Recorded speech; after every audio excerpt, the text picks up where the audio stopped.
साक्षात् परब्रह्मास्मै श्रीगुरुवे नमः। गुरुवे सर्वलोकानां विषजे भवरोगिणां निधये सर्वविद्यानां श्रीदक्षिणामूर्तये नमः। वक्रतुण्डमहाकायकोटिसूर्यसमप्रभा निर्विघ्नं कुरु मे देव सर्वकार्येषु सर्वदा। प्रणो देवी सरस्वती वाजेभिर्वाजिनीवती धीनाममित्यवतु आनो दिवो बृहतः पर्वतादा सरस्वती यजता गन्धयज्ञं वाग्देव्यै नमः। नारायणं नमस्कृत्य नरोत्तमं देवीं सरस्वतीं व्यासं ततो जयमुदीरयेत्। व्यासाय विष्णुरूपाय व्यासरूपाय विष्णवे नमो वै ब्रह्मनिधये वासिष्ठाय नमो नमः। ॐ सदाशिवसमारम्भां शङ्कराचार्यमध्यमाम् अस्मदाचार्यपर्यन्तां वन्दे गुरुपरम्परां। शङ्करं शङ्कराचार्यं केशवं बादरायणं सूत्रभाष्यकृतौ वन्दे भगवन्तौ पुनः पुनः। सद्गुरुदेवताभ्यो नमः। श्रुति स्मृति पुराणानामालयं करुणालयं नमामि भगवत्पादशङ्करं लोकशङ्करं। गुरुवे सर्वलोकानां विषजे भवरोगिणां निधये सर्वविद्यानां श्रीदक्षिणामूर्तये नमः। ॐ भद्रं कर्णेभिः शृणुयाम देवाः भद्रं पश्येमाक्षभिर्जत्राः स्थिरैरङ्गैस्तवांसस्तनोभिः व्यशेम देवहितं विदायुः। स्वस्ति न इन्द्रो वृद्धश्रवाः स्वस्ति नः पूषा विश्ववेदाः स्वस्ति नस्तार्क्ष्यो अरिष्टनेमिः स्वस्ति नो बृहस्पतिर्दधातु। ॐ शान्तिः शान्तिः शान्तिः। हरिः ॐ श्रीगुरुभ्यो नमः। ॐ वसुदेवसुतं देवं कंसचाणूरमर्दनं देवकी परमानन्दं वन्दे कृष्णं जगद्गुरुं। श्रीकृष्णाय नमः। श्रीव्यासमहर्षये नमः। श्रीशुकमहर्षये नमः। ॐ नमो भगवते वासुदेवाय। ॐ सहना भवतु सहनौ भुनक्तु सह वीर्यं करवावहै तेजस्विनावधीतमस्तु मा विद्विषावहै। ॐ शान्तिः शान्तिः शान्तिः। हरिः ॐ श्रीगुरुभ्यो नमः। ಎಲ್ಲ ಭಾಗವತ ಕೇಳುಗ ಭಕ್ತಾದಿಗಳಿಗೆ ಆ ಭಗವಂತ ಜಗನ್ನಿಯಾಮಕನಾದ ಶ್ರೀಕೃಷ್ಣ ಮಂಗಳವನ್ನು ಉಂಟು ಮಾಡಲಿ ಅಂಥೇಳಿ ಪ್ರಾರ್ಥನೆಯನ್ನು ಮಾಡುತ್ತಾ ಇವತ್ತಿನ ಒಂದು ಕಾರ್ಯಕ್ರಮವನ್ನು ಆರಂಭ ಮಾಡ್ತಾ ಇದ್ದೇನೆ. ಯಥಾ ಪ್ರಕಾರ ಆ ವಾಗ್ದೇವಿ ಆ ಶ್ರೀಕೃಷ್ಣ ಅನುಗ್ರಹದಿಂದ ಏನು ನುಡಿಯೋದಕ್ಕೆ ಸಾಧ್ಯವೋ ಅಷ್ಟನ್ನು ನಿಮ್ಮ ಮುಂದೆ ಪ್ರಸ್ತುತಪಡಿಸೋದಕ್ಕೆ ಪ್ರಯತ್ನವನ್ನು ಪಡ್ತೀನಿ. ಯೇಷಾಂ ಭ್ರೂಭಂಗಮಾತ್ರೇಣ ದ್ವಾರಪಾಲೋ ಹರೇ ಪುರಾ ಭೂಮೌ ನಿಪತಿತೌ ಸದ್ಯೋ ಯತ್ಕೃಪಾತಃ ಪುರಂ ಗತೌ. ಇಲ್ಲಿ ಪರಮಾತ್ಮನ ಅವನ ಒಂದು ಕೃಪೆ ಹೇಗಿರುತ್ತೆ ಅಂಥೇಳಿ ವಿಚಾರವನ್ನು ಮಾಡ್ತಾ ಇದ್ದಾರೆ. ಯೇಷಾಂ ಭ್ರೂಭಂಗ ಮಾತ್ರೇಣ ದ್ವಾರಪಾಲೌ ಹರೇಃ ಪುರ ಭೂಮೌ ನಿಪತಿತೌ ಸದ್ಯೋ ಯತ್ಕೃಪಾತಃ ಪುರಂ ಗತೌ. ನಿಮ್ಮ ದರ್ಶನ ಬಹಳ ನಮಗೆ ಪುಣ್ಯಪ್ರದವಾದದ್ದು. ಹೇಗೆ ಅಂತಂದರೆ ಸನಕ ಸನಂದನಾದಿಗಳನ್ನು ಅವಮಾನ ಮಾಡಿದ್ದ ಮಾತ್ರದಿಂದಲೇ ದ್ವಾರಪಾಲಕರಾಗಿದ್ದರಂತಹ ಜಯ ವಿಜಯರು ಭೂಮಿಯ ಮೇಲೆ ಅವತಾರವನ್ನು ತಾಳಬೇಕಾಯಿತು. ಅದೇನೇ ಶ್ರೀಹರಿಯ ಕೃಪೆ ಆದ ತಕ್ಷಣವೇ ಅವರು ಪುನಃ ಅವರ ಸ್ವಸ್ಥಾನಗಳಿಗೆ ಹೋಗೋ ಥರದಲ್ಲಿ ಆಯಿತು. ಹಾಗಾಗಿ ಸಜ್ಜನರ ಸಹವಾಸ ಅಥವಾ ಆ ಭಗವಂತನ ಕೃಪೆ ಆಯಿತು ಅಂತಂದರೆ ಅಸಾಧ್ಯ ಅಂತಕ್ಕಂಥದ್ದು ಯಾವುದೂ ಇಲ್ಲ ಅನ್ನೋದನ್ನು ವಿಶೇಷವಾಗಿ ಇಲ್ಲಿ ಹೇಳ್ತಾ ಇದ್ದಾರೆ. ಹಾಗೆ ನಾವು ಜೀವನದಲ್ಲಿ ಯಾವುದನ್ನು ಹೆಚ್ಚು ಪ್ರಯತ್ನವನ್ನು ಪಡಬೇಕು ಅಥವಾ ಪ್ರಯತ್ನಪೂರ್ವಕವಾಗಿ ನಾವು ಗಳಿಸಬೇಕು ಈ ಒಂದು ಮಾನವ ಜನ್ಮದಲ್ಲಿ ಅಂತಂದರೆ ಆ ಹರಿಯ ಕೃಪೆ ಅಥವಾ ಆ ದೈವದ ಕೃಪೆಯನ್ನು ಪಡೆಯೋದಕ್ಕೆ. ಅಂದರೆ ಲೌಕಿಕದಲ್ಲೇ ಇದ್ದುಕೊಂಡು ಕೂಡ ನಾವು ಸತತವಾದ ಪ್ರಯತ್ನವನ್ನು ಪಡ್ತಾ ಇದ್ದಾಗ ಮಾತ್ರ ನಮಗೆ ಆ ಒಂದು ಕಾರ್ಯಸಿದ್ಧಿ ಅಂತಕ್ಕಂಥದ್ದು ಆಗತ್ತೆ. ಮುಂದೆ ಹೀಗೆ ಹೇಳ್ತಾ ಇದ್ದಾರೆ, ಅಹೋ ಭಾಗ್ಯಸ್ಯ ಯೋಗೇನ ದರ್ಶನಂ ಭವತಾಮಿಹ ಅನುಗ್ರಹಸ್ತು ಕರ್ತವ್ಯೋ ಮಯಿ ದೀನೇ ದಯಾಪರೈಃ. ನಾರದ ಮಹರ್ಷಿಗಳು ಹೇಳ್ತಾ ಇದ್ದಾರೆ, ಅವರು ತೀರ್ಥಕ್ಷೇತ್ರಗಳಿಗೆ ಹೋಗಿ ಅಲ್ಲಿ ಸಿಕ್ಕಂಥ ಮಹರ್ಷಿಗಳನ್ನು ಸಂದರ್ಶನ ಮಾಡುತ್ತಾ ವಿನಯಪೂರ್ವಕವಾಗಿ ನೋಡಿ ಯಾವ ರೀತಿ ಹೇಳಬೇಕು ಅನ್ನೋದನ್ನು ಕೂಡ ನಮಗೆ ಇಲ್ಲಿ ತಿಳಿಸ್ಕೊಡ್ತಾ ಇದ್ದಾರೆ. ಅಹೋಭಾಗ್ಯಸ್ಯ ಯೋಗೇನ ದರ್ಶನಂ ಭವತಾಮಿಹ ಅನುಗ್ರಹಸ್ತು ಕರ್ತವ್ಯೋ ಮಯಿ ದೀನೆ ದಯಾಪರೈಹಿ. ನಿಮ್ಮ ದರ್ಶನ ಪುಣ್ಯವೇ ಸರಿ ನನಗೆ, ಏಕೆಂದರೆ ಯಾವುದೋ ಪುಣ್ಯದಿಂದ ನಿಮ್ಮ ದರ್ಶನಗಳಾಗಿದೆ. ಮಹಾತ್ಮರ ದರ್ಶನ ಸುಲಭವಾಗಿ ಆಗೋದಿಲ್ಲ. ಹಾಗಾಗಿ ನೀವು ನನ್ನ ಮೇಲೆ ಅನುಗ್ರಹವನ್ನು ತೋರಿಸ್ಬೇಕು, ಅದು ನಿಮ್ಮ ಕರ್ತವ್ಯ ಆಗಿದೆ. ನಾನು ಬಹಳ ದೀನನಾಗಿದ್ದೇನೆ, ಹಾಗಾಗಿ ನೀವು ನನ್ನ ಮೇಲೆ ಕೃಪೆಯನ್ನು ತೋರಿಸಲೇಬೇಕು, ದಯಾಪರರಾದಂತಹ ನೀವು ಅಂಥೇಳಿ ನಾರದ ಮಹರ್ಷಿಗಳು ಅಲ್ಲಿ ಸಿಕ್ಕಂಥ ಮಹರ್ಷಿಗಳಿಗೆ ಪ್ರಣಾಮಪೂರ್ವಕವಾಗಿ ಕೇಳ್ಕೊಳ್ತಾ ಇದ್ದಾರೆ. ಮುಂದೆ ಹೀಗೆ ಹೇಳ್ತಾರೆ, ಅಶರೀರಗಿರೋಕ್ತಂ ಯತ್ಕಿಂ ಸಾಧನ ಮುಚ್ಯತಾಮನುಷ್ಠೇಯಂ ಕಥಂ ತಾವದ್ ಭ್ರವಂತು ಸವಿಸ್ತರಂ. ಅಶರೀರ ಗಿರೋಕ್ತಂ ಯತ್ಕಿಂ ಸಾಧನ ಮುಚ್ಯತಾಂ ಅನುಷ್ಠೇಯಂ ಕಥಂ ತಾವತ್ ಬ್ರುವಂತು ಸವಿಸ್ತರಂ. ಆಕಾಶವಾಣಿ ಹೇಳಿದ ವಿಷಯ ಯಾವುದು, ಅದನ್ನು ನಾನು ಯಾವ ರೀತಿ ಮಾಡಬೇಕು ಎಂಬುದನ್ನು ನೀವು ತಿಳಿಸಿ, ವಿಚಾರವಾಗಿ ವಿವರವಾಗಿ ನನಗೆ ತಿಳಿಸಿ ಅಂಥೇಳಿ ನಾರದ ಮಹರ್ಷಿಗಳು ಕೇಳ್ಕೊಳ್ತಾ ಇದ್ದಾರೆ ಬೇರೆ ಋಷಿಗಳನ್ನು. ಭಕ್ತಿ ಜ್ಞಾನ ವಿರಾಗಾಣಾಂ ಸುಖಮುತ್ಪದ್ಯತೆ ಕಥಂ ಸ್ಥಾಪನಂ ಸರ್ವವರ್ಣೇಷು ಪ್ರೇಮ ಪೂರ್ವಂ ಪ್ರಯತ್ನತಃ. ಭಕ್ತಿ ಜ್ಞಾನ ವಿರಾಗಾಣಾಂ ಸುಖಂ ಉತ್ಪದ್ಯತೆ ಕಥಂ ಸ್ಥಾಪನಂ ಸರ್ವವರ್ಣೇಷು ಪ್ರೇಮಪೂರ್ವಂ ಪ್ರಯತ್ನತಃ.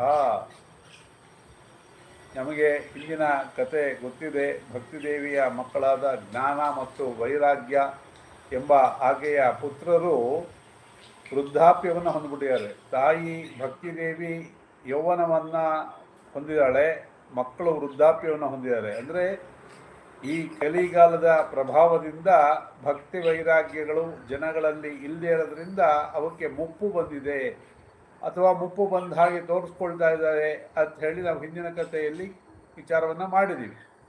ಇಲ್ಲಿ ಅದನ್ನು ನಾರದರು ಹೇಳ್ತಾ ಇದ್ದಾರೆ. ಈ ಭಕ್ತಿ ಮತ್ತು ವೈರಾಗ್ಯ ಇವರಿಬ್ಬರನ್ನು ಯಾವ ರೀತಿಯಾಗಿ ನಾನು ಮತ್ತೆ ಅವರಿಗೆ ಸುಖವಾಗಿ ಸ್ವಸ್ಥವಾಗಿರ್ತಕ್ಕಂಥ ರೀತಿಯಲ್ಲಿ ಎಲ್ಲ ವರ್ಣಗಳಲ್ಲೂ ಕೂಡ ಜ್ಞಾನ ವೈರಾಗ್ಯ ಅಂತಕ್ಕಂಥದ್ದು ಬೇಕಾಗಿದೆ. ಅದನ್ನು ಹೇಗೆ ನಾನು ಪುನಃ ಪ್ರತಿಷ್ಠಾಪನೆ ಮಾಡಬೇಕು, ಯಾವ ರೀತಿಯಿಂದ ಅಂಥೇಳಿ ಕೇಳ್ಕೊಳ್ತಾ ಇದ್ದಾರೆ. ಆವಾಗ ಸನತ್ ಕುಮಾರರು ಹೇಳ್ತಾ ಇದ್ದಾರೆ, ಕುಮಾರ ಊಚುಹು ಮಾ ಚಿಂತಾಂ ಕೃದೇ ವರ್ಷೆ ಹರ್ಷಂ ಚಿತ್ತೆ ಸಮಾವಹ ಉಪಾಯ ಸುಖ ಸಾಧ್ಯೋತ್ರ ವರ್ತತೆ ಪೂರ್ವ ಏವ ಹಿ. ಮಾ ಚಿಂತಾಂ ಕುರು ದೇವರ್ಷೆ ಹರ್ಷಂ ಚಿತ್ತೆ ಸಮಾವಹ ಉಪಾಯ ಸುಖ ಸಾಧ್ಯ ಅತ್ರ ವರ್ತತೆ ಪೂರ್ವ ಏವ ಹಿ. ನೀವು ಏನೇ ಯೋಚನೆಯನ್ನು ಮಾಡಬೇಕಾಗಿಲ್ಲ. ನಿಮ್ಮ ಮನಸ್ಸಿಗೆ ಸಮಾಧಾನವಾದವಳಿ, ಪ್ರಸನ್ನರಾಗಿರಿ. ಈ ಒಂದು ಸಮಸ್ಯೆಗೆ ಪರಿಹಾರ ಇದೆ. ಸುಖ ಸಾಧ್ಯ, ಸುಖ ಮತ್ತು ಇದು ಸಾಧ್ಯ ಎರಡೂ ಆಗುತ್ತೆ. ಆ ಜ್ಞಾನ ವೈರಾಗ್ಯರು ಪೂರ್ವ ರೀತಿಯಲ್ಲೇ ಆಗ್ತಾರೆ ಅಂಥೇಳಿ ಸನತ್ ಕುಮಾರರು ಆಶ್ವಾಸನೆಯನ್ನು ಕೊಡ್ತಾ ಇದ್ದಾರೆ. ನಮಗೂ ಜೀವನದಲ್ಲಿ ಆಶ್ವಾಸನೆ ಬೇಕಲ್ವಾ? ಯಾವಾಗಲೂ ಕಷ್ಟದಲ್ಲಿದ್ದಾಗ ಇನ್ನೊಬ್ಬರು ಬಂದು, ಆಪ್ತರು ಬಂದು ಸಮಾಧಾನ ಹೇಳಿದಾಗ ನಮಗೆ ಅವಾಗ ಸ್ವಲ್ಪ ಧೈರ್ಯ ಬರುತ್ತೆ. ಹಾಗೆ ಮುಂದೆ ಹೇಳ್ತಾ ಇದ್ದಾರೆ, ಅಹೋ ನಾರಧನ್ಯೋಸಿ ವಿರಕ್ತಾನಾಂ ಶಿರೋಮಣಿ ಸದಾ ಶ್ರೀಕೃಷ್ಣದಾಸಾನಾಂ ಅಗ್ರಣೀಯೋರ್ ಯೋಗ ಭಾಸ್ಕರ. ನೀವು ಏನು ಸಾಮಾನ್ಯದ ಋಷಿಯಲ್ಲ, ನೀವು ಎಂಥವರು? ದೇವರ್ಷಿಗಳು. ನೀವು ವಿರಕ್ತರ ಶಿರೋಮಣಿಯಾಗಿದ್ದೀರಾ. ಹೇಗೆ ಒಬ್ಬ ಪಂಡಿತ ಅಂದರೆ ಪಂಡಿತ ಶಿರೋಮಣಿ ಅಂತ ಹೇಳ್ತಾರಲ್ಲ, ಅಂದರೆ ಪಂಡಿತರಲ್ಲೇ ಭಾಳ ಉತ್ತಮರಾದವರು ಅಂತ ಹೇಳಿ, ಹಾಗೆ ವಿರಾಗಿಗಳು ಅನೇಕರಿರಬಹುದು. ಆ ವಿರಾಗಿಗಳಲ್ಲಿ ನಾರದರು ಉತ್ತಮರಾದಂಥ ವಿರಾಗಿಗಳಾಗಿದ್ದಾರೆ ಅಂಥೇಳಿ ಸನತ್ ಕುಮಾರರು ಅವ್ರನ್ನ ಸರ್ಟಿಫೈ ಮಾಡ್ತಾ ಇದ್ದಾರೆ. ಅವರ ಉದ್ಧಾರ ಅಂತಕ್ಕಂಥದ್ದು ಒಂದು ಸರಳ ಉಪಾಯ ಇದೆ. ಆ ಉಪಾಯ ಮೊದಲಿಂದನೇ ವಿದ್ಯಮಾನದಲ್ಲಿದೆ.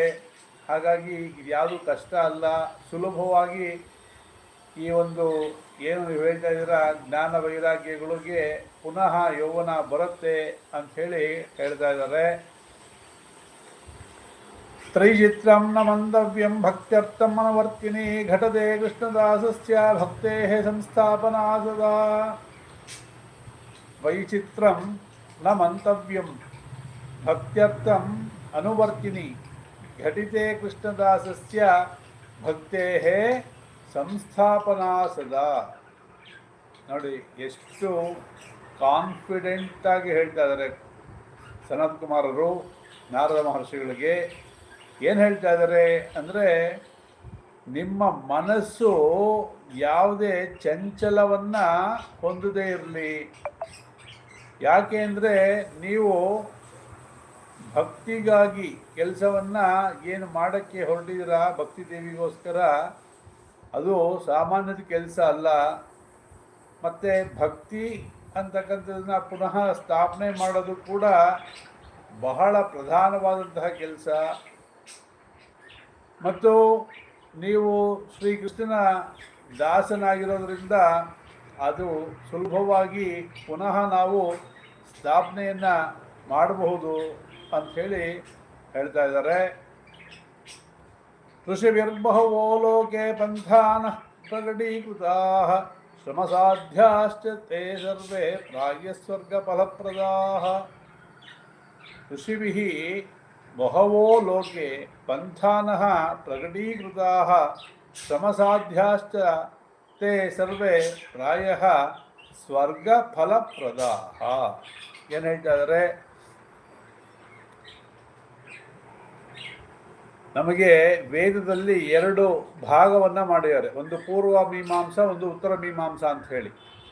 ಪೂರ್ವ ಮೀಮಾಂಸ ಅಂತಂದರೆ ಅಲ್ಲಿ ಕರ್ಮಗಳ ಬಗ್ಗೆ ಹೇಳಿದ್ದಾರೆ. ಕರ್ಮಗಳ ಬಗ್ಗೆ ಅಂದರೆ ಏನೋ ಸ್ವರ್ಗಕಾಮೋ ಯಜೇತ ಅಂತ ಹೇಳಿದ್ದಾರೆ.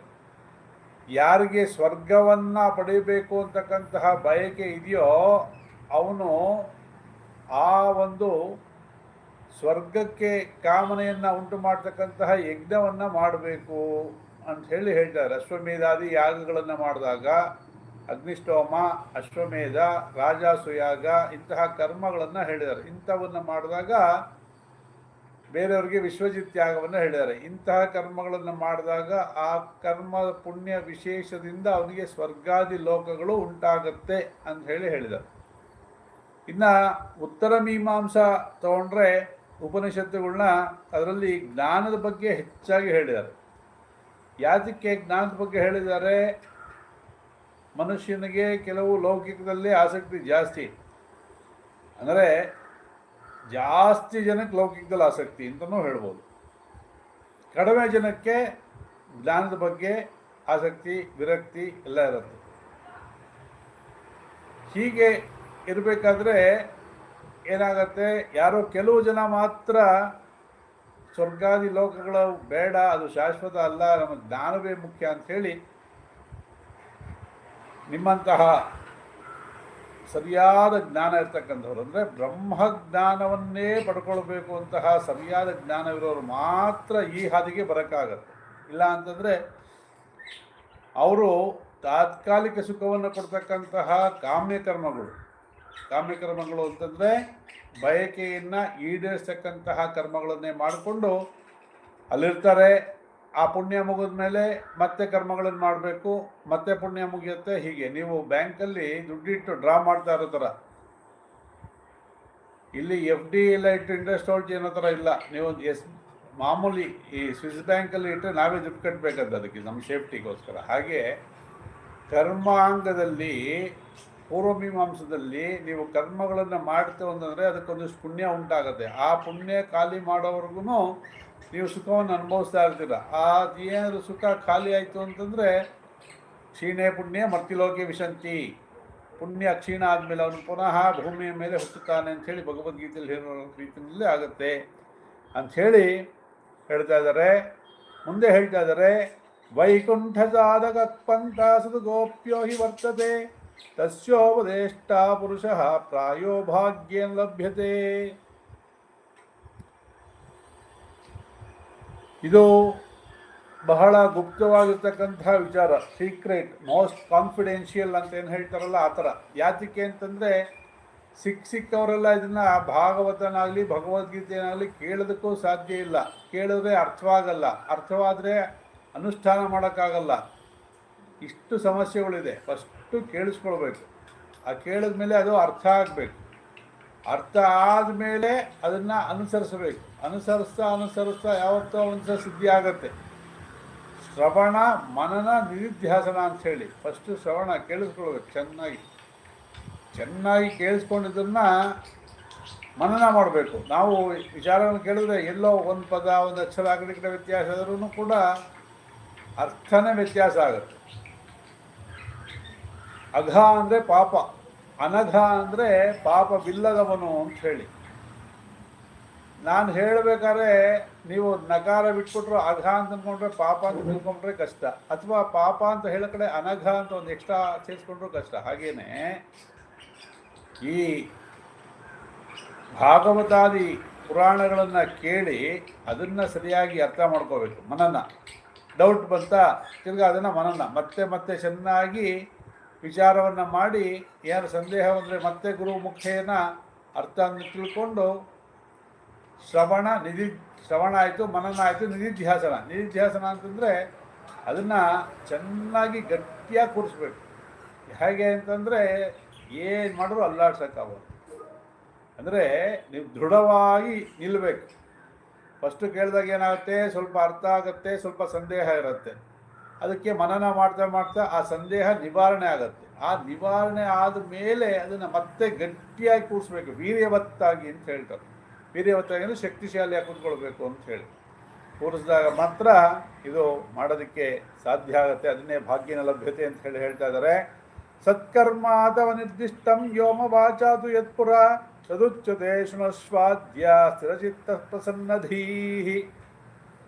ಸತ್ಕರ್ಮ ತವ ನಿರ್ದಿಷ್ಟಂ ವ್ಯೋಮವಾಚ ತು ಯತ್ಪುರ ತದುಚ್ಯತೆ ಶೃಣುಸ್ವಾದ್ಯ ಸ್ಥಿರಚಿತ್ತಂ ಪ್ರಸನ್ನಧೀಹಿ. ಯಾರಿಗೆ ಪ್ರಸನ್ನವಾಗಿರ್ತಕ್ಕಂತಹ ಮನಸ್ಸು ಉಂಟಾಗತ್ತೆ ಅಂಥೇಳಿ. ಏಕೆಂದರೆ ಮನಸ್ಸು ಬಹಳ ಮುಖ್ಯ ಅಲ್ವಾ. ನಿಮಗೆ 100 ಯೋಚನೆ ಒಂದೇ ಸತಿ ಬಂದಾಗ ಯಾವ್ದು ಮಾಡಬೇಕು ಯಾವ್ದು ಬಿಡಬೇಕು ಗೊತ್ತಾಗಲ್ಲ. 100 ತಲೆ ಓಡ್ತಾ ಇದ್ದರೆ ದಿನಾಗಲೂ ಭಾಳ ಸರಳವಾಗಿ ಮಾಡ್ತಿದ್ದಂಥ ಕೆಲಸದಲ್ಲೇ ಎಡವಟ್ಟಾಗುತ್ತೆ. ಹಾಗೆ ಇದ್ದಾಗ ಏನಾಗುತ್ತೆ ಅಂದರೆ ಸತ್ಕರ್ಮ ತವನಿಷ್ಠಂ ನಿರ್ದಿಷ್ಟಂ ದ್ರವ್ಯಯಜ್ಞ, ತಪೋಯಜ್ಞ, ಯೋಗಯಜ್ಞ, ಸ್ವಾಧ್ಯಾಯ ರೂಪಿ ಜ್ಞಾನಯಜ್ಞ ಇವುಗಳೆಲ್ಲಾದರೂ ಸ್ವರ್ಗವನ್ನು ದೊರಕಿಸೋ ಕರ್ಮ ಮಾತ್ರ ಆಗಿರುತ್ತೆ. ಅದಕ್ಕಿಂತ ಮುಂಚೆ ಹೇಳಿದರೆ ಆಕಾಶವಾಣಿ ನಿಮ್ಗೆ ಹೇಳಿ ಸತ್ಕರ್ಮ ಸಂಕೇತವನ್ನು ನಾವು ತಿಳಿಸ್ತೇವೆ, ನೀವು ಪ್ರಸನ್ನ ಚಿತ್ತರಾಗಿ ಕೇಳಿರಿ ಅಂತ ಹೇಳಿ ಹೇಳ್ತಾ ಇದ್ದಾರೆ. ದ್ರವ್ಯಯಜ್ಞ, ತಪೋ ಯಜ್ಞ, ಯೋ ಯಜ್ಞ ಸ್ಥಾಪರೆ ಸ್ವಾಧ್ಯಾಯಜ್ಞ ಯಜ್ಞಾಶ್ಚಾತೇತು ಕರ್ಮ ವಿಸೂಚಕಾಃ. ದ್ರವ್ಯಯಜ್ಞ, ತಪೋಯಜ್ಞ, ಯೋಗಯಜ್ಞ ಸ್ಥಾಪರೆ ಸ್ವಾಧ್ಯಾಯ ಜ್ಞಾನಯಜ್ಞಾಶ್ಚ ತೇತು ಕರ್ಮ ವಿಸೂಚಕಾಃ. ನಿಮಗೆ ಯಾವ ಕರ್ಮ ಅಂತಕ್ಕಂಥದ್ದು ಹೆಸರು ನೋಡಿದ ತಕ್ಷಣ ಗೊತ್ತಾಗ್ಬಿಡುತ್ತೆ. ದ್ರವ್ಯಯಜ್ಞ ಅಂತಂದರೆ ಗಣಪತಿ ಹೋಮ ಮಾಡಬೇಕು ಅಂದರೆ ಅಷ್ಟದ್ರವ್ಯಗಳಿಂದ ಹೋಮ ಮಾಡ್ತಾರೆ. ಅಂದರೆ ನೀವು ಅಷ್ಟದ್ರವ್ಯಗಳನ್ನ 8 ದ್ರವ್ಯಗಳನ್ನ ರೆಡಿ ಮಾಡಿಟ್ಟಿರಬೇಕು. ಅವಾಗಲ್ಲಿ ದ್ರವ್ಯ ಯಜ್ಞ ಆಯಿತು. ಉದಾಹರಣೆ ಅದರ ಯಾವ್ದಾದ್ರು ದುರ್ಗಾ ಹೋಮ ಇರ್ಬೋದು, ಲಲಿತಾ ಹೋಮ ಇರ್ಬೋದು, ಬೇಕಾದಷ್ಟು ಇದೆಯಲ್ವಾ. ಅದು 1-2 ಎಕ್ಸಾಂಪಲ್ಲು. ಅದು ದ್ರವ್ಯ ಯಜ್ಞ ಆಯಿತು. ಯೋಗ ಯಜ್ಞ ಸ್ಥಾಪರೆ ಏನೋ ಮಾಡ್ತಾರೆ ಕೆಲವರೆಲ್ಲ, ಯೋಗವನ್ನು ಅನುಸರಿಸಿ ಅಂದರೆ ಚಿತ್ತಶುದ್ಧಿಯನ್ನು ಮಾಡಿಕೊಂಡು ಆ ಭಗವಂತನ ಅನುಗ್ರಹ ಆಗಲಿ ಅನ್ನೋ ಉದ್ದೇಶದಿಂದ ಅವರು ಸತತವಾಗಿ ಏನು ಮಾಡ್ತಾರೆ, ಉಪಾಸನಾದಿಗಳನ್ನ ಮಾಡ್ತಾರೆ. ಉಪಾಸನೆ ಮಾಡಿ ಮಾಡಿ ಮಾಡಿ ಜ್ಞಾನಶುದ್ಧಿಯಾಗಿ ಆಮೇಲೆ ಮುಂದಕ್ಕೆ ಹೋಗ್ತಾರೆ. ಸ್ವಾಧ್ಯಾಯ ಜ್ಞಾನ ಯಜ್ಞ ಅಷ್ಟ. ಸ್ವಾಧ್ಯಾಯ ಅಂದರೆ ಮೊದಲು ಗುರುಮುಖೇನ ಪುರಾಣಗಳಾಗಲಿ ಭಗವದ್ಗೀತೆ ಆಗಲಿ ಇವೆಲ್ಲ ಪಾಠಗಳನ್ನು ಹೇಳಿಸ್ಕೊಂಡು ಆಮೇಲೆ ತಾವು ಮನೆಗಳಲ್ಲಿ ಕೂತ್ಕೊಂಡು ಪುನಃ ಇದನ್ನು ಓದ್ತಾ ಇದ್ದಾಗ ನಮಗೆ ದೃಢವಾಗುತ್ತೆ. ಇದನ್ನು ಮಾಡೋದ್ರಿಂದ ಏನಾಗುತ್ತೆ, ಇವೆಲ್ಲನೂ ತೇತು ಕರ್ಮ ವಿಸೂಚಕ. ಇವೆಲ್ಲ ಏನು ಅಂತಂದರೆ ಕರ್ಮಗಳು, ಬೇರೆ ಬೇರೆ ಕರ್ಮಗಳನ್ನು ಯಾವ ರೀತಿ ಇದೆ ಅಂಥೇಳಿ ತೋರಿಸ್ತಾ ಇದೆ ಸಂಕೇತವಾಗಿ. ಸಿಂಬಾಲಿಕ್. ದ್ರವ್ಯಯಜ್ಞ ಅಂದರೆ ದ್ರವ್ಯ ಉಪಯೋಗ ಮಾಡೋದು ಗೊತ್ತಾಗ್ಬಿಡುತ್ತೆ. ಆಮೇಲೆ ತಪೋಯಜ್ಞ ಅಂದರೆ ತಪಸ್ಸನ್ನು ಮಾಡೋದು. ತಪಸ್ಸು ಅಂತಂದರೆ ಹಿಂದಿನ ಕಾಲದ ಥರ ಟಿ ವಿಲಿ ಫಿಲಮಲ್ಲಿ ತೋರಿಸೋದ್ರ ಆಗಲ್ಲ. ನಾವು ಏಕಾಗ್ರತೆಯಿಂದ ಪದ್ಮಾಸನ ಕೂತ್ಕೊಂಡು ಧ್ಯಾನವನ್ನು ಮಾಡ್ತಕ್ಕಂಥದ್ದು ಇವತ್ತಿಗೆ ಹೀಗೆಲ್ಲ ಇದೆ. ಮುಂದೆ ಹೇಳ್ತಾ ಇದ್ದಾರೆ, ಸತ್ಕರ್ಮ ಸೂಚಕೋ ನೂನಂ ಜ್ಞಾನ ಯಜ್ಞ ಸ್ಮೃತೋಪುದೈ ಶ್ರೀಮದ್ ಭಾಗವತ ಲಾಭ ಸತು ಗೀತ ಶುಕಾದಿಭಿ. ನಮಗೆ ಎಲ್ಲದಕ್ಕಿಂತ ಮುಖ್ಯವಾಗಿ ಬೇಕಾಗಿರೋದು ಅಂತಂದರೆ ಏನೋ ಮುಕ್ತಿ, ಮೋಕ್ಷ ಅಂತಕ್ಕಂಥದ್ದು ಬೇಕು. ಯಾತಕ್ಕೆ ಬೇಕು ಅಂತಂದರೆ ಕರ್ಮಗಳಲ್ಲಿ ಶಾಶ್ವತವಾದ ಸುಖ ಇಲ್ಲದೆ ಇರೋದ್ರಿಂದ. ಇಲ್ಲಿ ಏನು ಹೇಳ್ತಾ ಇದ್ದಾರೆ ಅಂದರೆ ಈ ಯಜ್ಞಗಳೆಲ್ಲ ಕೂಡ ಸಂಕೇತವನ್ನು ಮಾಡಿದ್ರೆ ಯಾವ ಕಡೆ ಹೋಗಬೇಕು ಅಂತ. ಆದರೆ ಪಂಡಿತರು ಜ್ಞಾನ ಯಜ್ಞವನ್ನೇ ಸತ್ಕರ್ಮ ಅಂಥೇಳಿ ಹೇಳ್ತಾ ಇದ್ದಾರೆ. ಯಾತಕ್ಕೆ ಅಂದರೆ ಭಕ್ತಿ ಜ್ಞಾನ ವಿರಾಗಾಣಾಂ ತದ್ಘೋಷೇಣ ಬಲಂ ಮಹತ್ ವ್ರಜಿಷ್ಯತಿ ದ್ವಯೋ ಕಷ್ಟಂ ಸುಖಂ ಭಕ್ತೇರ್ಭವಿಷ್ಯತಿ. ಭಕ್ತಿ ಮತ್ತು ಜ್ಞಾನ ಇವು ಸರಿಯಾಗಿ ಇತ್ತು ಅಂತಂದರೆ ಅದರ ಒಂದು ಸಂಕೇತನೇ ಬೇರೆ ಇರುತ್ತೆ ಅಲ್ವಾ. ಯಾಕೆ ಅಂತಂದರೆ ಅದು ಪರ್ಮನೆಂಟ್ ಸೊಲ್ಯೂಷನ್ ಕೊಡೋದು. ಯಾವ್ದು ಪರ್ಮನೆಂಟ್ ಸೊಲ್ಯೂಷನ್ ಕೊಡುತ್ತೋ ಅದಕ್ಕೆ ಹೆಚ್ಚು ಪ್ರಾಶಸ್ತ್ಯವನ್ನು ಕೊಡಬೇಕು. ಹಾಗಾಗಿ ಹೇಳ್ತಾ ಇದ್ದಾರೆ ಮುಂದೆ, ಭಕ್ತಿ ಜ್ಞಾನ ವಿರಾಗಾಣಾಂ ಸದ್ಘೋಷೇಣ ಬಲಂ ಮಹತು ಭವಿಷ್ಯತಿ ದ್ವಯೋ ಕಷ್ಟಂ ಸುಖಂ ಭಕ್ತಿರ್ಭವಿಷ್ಯತಿ. ಈ ಎರಡೂ ಕೂಡ ಕಷ್ಟವಾಗಿರ್ತಕ್ಕಂಥದ್ದು. ಯಾವುದೋ ಭಕ್ತಿ ಜ್ಞಾನ ವೈರಾಗ್ಯ ಇವುಗಳಲ್ಲಿ ಹೆಚ್ಚಿನ ಬಲ ಇದ್ರೂ ಕೂಡ ಜ್ಞಾನ ವೈರಾಗ್ಯ ಬಹಳ ಕಷ್ಟ. ಭಕ್ತಿ ಅಂದರೆ ಏನೋ ಭಕ್ತಿಯಿಂದ ನಾವು ದೇವರು ಕೈ ಮುಗಿಬೋದು, ಒಂದು ಪಂಚಾಮೃತಾಭಿಷೇಕ ಕೊಡ್ಬೋದು, ಅಥವಾ ಒಂದು 2-3 ಅವರ್ ಕೂತ್ಕೊಂಡು ಹೋಮವನ್ನು ಮಾಡ್ಬೋದು. ಭಕ್ತಿಯಿಂದ ತುಂಬ ಕಷ್ಟಪಟ್ಟು, ಅದು ತುಂಬ ಕಷ್ಟ ಕಾನ್ಸಂಟ್ರೇಟ್ ಮಾಡೋದು ಭಾಳ ಕಷ್ಟಪಟ್ಟು ಅಂತಂದರೆ 2-3 ಅವರು ನಾವು ಕೂತ್ಕೊಂಡು ಧ್ಯಾನವನ್ನು ಮಾಡ್ಬೋದು.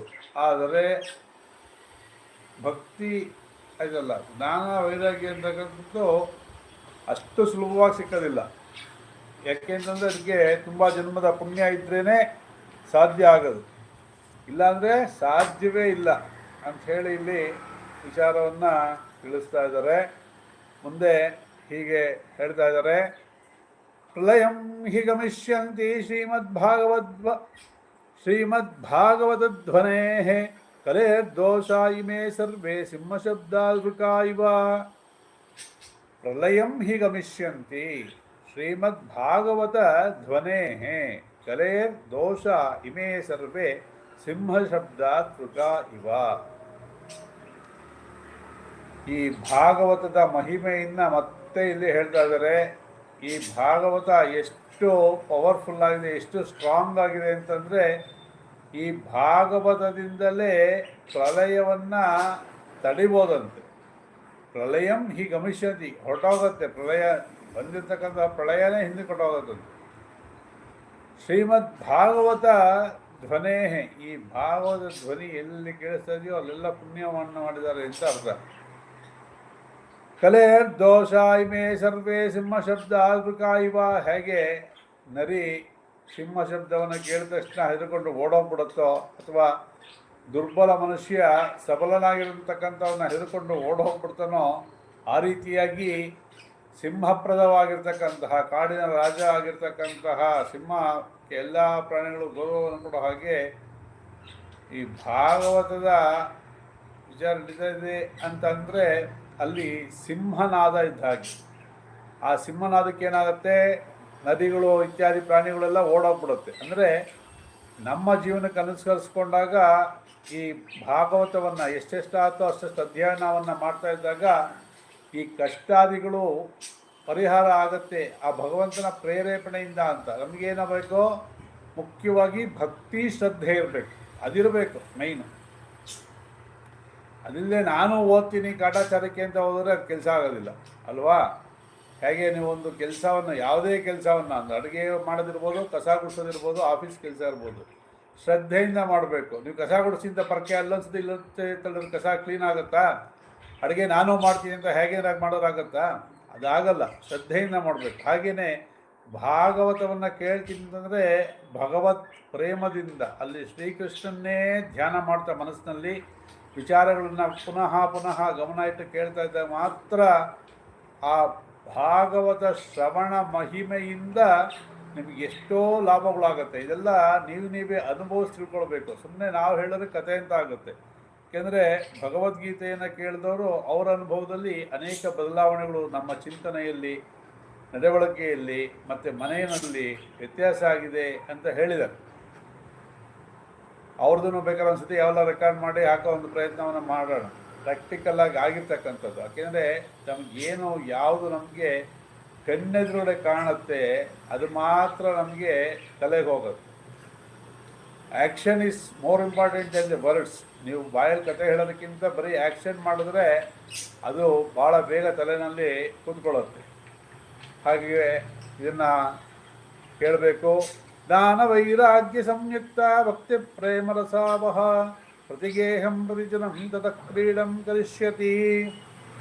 ಈ ಜ್ಞಾನ ಮತ್ತು ವೈರಾಗ್ಯವನ್ನು ಭಕ್ತಿಯೈ ಎಂಬ ಪ್ರೇಮ ರಸದಿಂದ ಪಡ್ಕೊಳ್ಬೇಕು. ಯಾವಾಗ ಪ್ರೇಮ ಅಥವಾ ಭಕ್ತಿಯ ಒಂದು ರಸ ನಮ್ಮಲ್ಲಿ ಉಂಟಾಗುತ್ತೆ ಆವಾಗ ಮಾತ್ರ ಈ ಜನಗಳ ಪ್ರತಿ ಮನೆಯಲ್ಲಿ, ಎಲ್ಲ ವರ್ಣದವರ ಮನೆಯಲ್ಲಿ ಕ್ರೀಡಿಸ್ಬೋದು ಅಂಥೇಳಿ ಹೇಳ್ತಾ ಇದ್ದಾರೆ. ಮುಂದೆ ಹೇಳ್ತಾ ಇದ್ದಾರೆ ನಾರದರು ಈ ರೀತಿಯಾಗಿ. ನಾರದ ಉವಾಚ ವೇದ ವೇದಾಂತ ಘೋಷೈಶ್ಚ ಗೀತಾ ಪಾಠೈ ಪ್ರಬೋಧಿತಂ ಭಕ್ತಿ ಜ್ಞಾನ ವಿರಾಗಾಣಾಂ ನೋ ಅದಿತಿಷ್ಠತಿತ್ರಂ ಯದಾ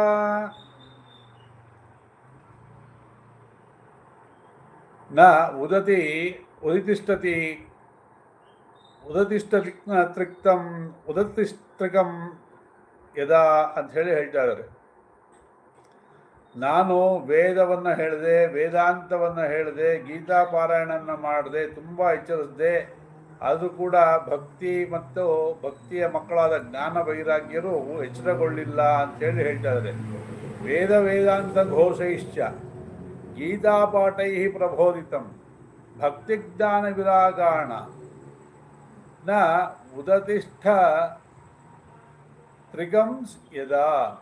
ಅಂದರೆ ಗೀತೆಗೆ ಏನು ಬೆಲೆ ಇಲ್ವೇ, ಬಲ ಇಲ್ವೇ ಅಂತಂದರೆ ಗೀತೆಗೆ ಬೆಲೆನೂ ಇದೆ, ಬಲನೂ ಇದೆ. ಆದರೆ ಅಲ್ಲಿ ನಿಮಗೆ ಎಚ್ಚರ ಇದ್ದಾಗ ಗೀತೆ ಪಾಠ ನಿಮ್ಮನ್ನು ಜೀವನದಲ್ಲಿ ಹೇಗಿರಬೇಕು ಅನ್ನೋದನ್ನು ಹೇಳುತ್ತೆ ಅಲ್ವಾ. ರಾಮಾಯಣ ಹೇಗೆ ಪಿತೃವಾಕ್ಯ ಪರಿಪಾಲನೆ ಮಾಡಬೇಕು, ನ್ಯಾಯವಾಗಿ ರಾಜ್ಯವನ್ನು ಆಳಬೇಕು ಇತ್ಯಾದಿಗಳನ್ನು ಹೇಳಿದ್ರೆ, ಮಹಾಭಾರತ ಏನನ್ನು ಮಾಡಬಾರ್ದು ಅಂತ ಹೇಳುತ್ತೆ. ರಾಮಾಯಣ ಏನು ಮಾಡಬೇಕು ಅಂತ ಹೇಳಿದ್ರೆ ಮಹಾಭಾರತ ಏನು ಮಾಡಬಾರ್ದು ಅಂತ ಹೇಳುತ್ತೆ. ಭಗವದ್ಗೀತೆ ಜೀವನದಲ್ಲಿ ಹೇಗಿರಬೇಕು ಅಂತ ಹೇಳುತ್ತೆ ಅಲ್ವಾ. ಆದರೆ ಇಲ್ಲಿ ಜೀವನದ ಇದೆ, ಅವ್ರಿಗೆ ಜೀವ ಇದೆ ಜ್ಞಾನ ವೈರಾಗ್ಯರಿಗೆ. ಆದರೆ ತಾತ್ಕಾಲಿಕವಾಗಿ ಅವರೇನಾಗಿದ್ದಾರೆ, ಅಚೇತನರಾಗಿದ್ದಾರೆ. ಅಚೇತನವಾಗಿರ್ತಕ್ಕಂತಹ ಆ ಜೀವಗಳಿಗೆ ಹೋಗಿ ನೀವು ಭಗವದ್ಗೀತೆಯನ್ನು ಹೇಳಿದ್ರೆ ಅವ್ರಿಗೆ ತಲೆಗೆ ಹೋಗುತ್ತಾ? ಆ ತಲೆ ಅನ್ನೋದು ಸದ್ಯಕ್ಕೆ ಟೆಂಪ್ರವರಿಲಿ ಡೆಡ್ ಆಗಿದೆ, ಮತ್ತು ಅದು ಎಚ್ಚರಗೊಳ್ಳುತ್ತೆ. ಆದರೆ ಈ ಕ್ಷಣದಲ್ಲಿ ಅದು ರಿಸೀವ್ ಮಾಡೋಕ್ಕೆ ರೆಡಿ ಇಲ್ಲ.